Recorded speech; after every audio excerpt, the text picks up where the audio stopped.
সম্মানিত মুসল্লি কেরাম, আসসালামু আলাইকুম ওয়া রাহমাতুল্লাহ।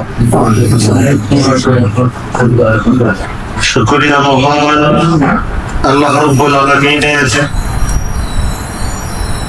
যিনি আমাদেরকে সৃষ্টি করেছেন মুদগাতান আলাকাতার,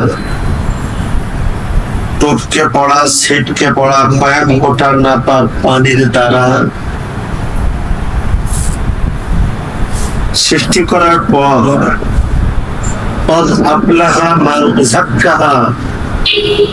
আমাদেরকে পবিত্র করেছেন ইল্লা লিয়াবুদুন, তার ইবাদতের জন্য।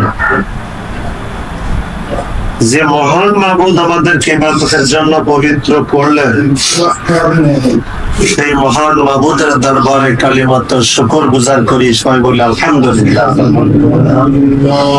দরুদ ও সালাম রাসূলের প্রতি, যার কাছে দীর্ঘ 23 বছর ধরে কোরআন নাজিল হয়েছিল,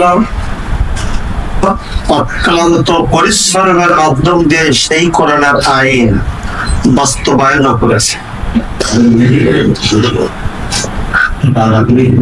যে রাসূল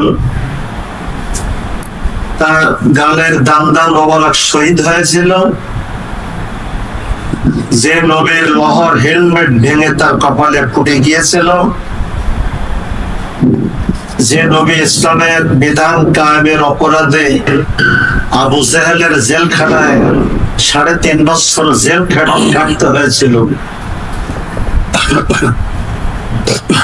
যে রাসূল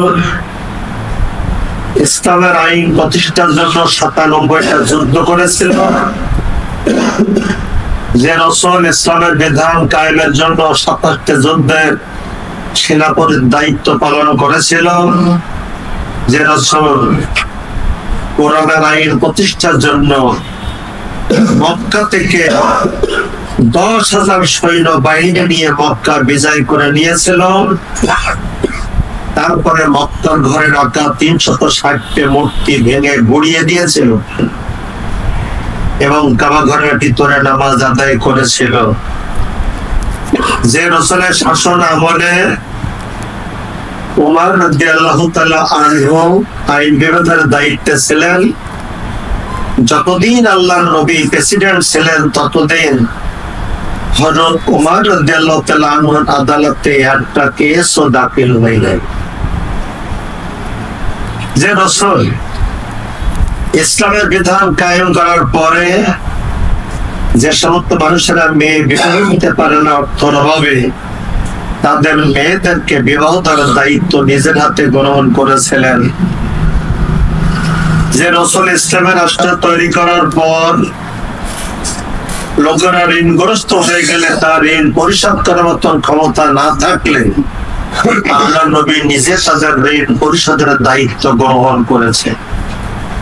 তিনি ন্যায়দণ্ড স্থাপন করেছিলেন, সুবিচার কায়েম করেছিলেন।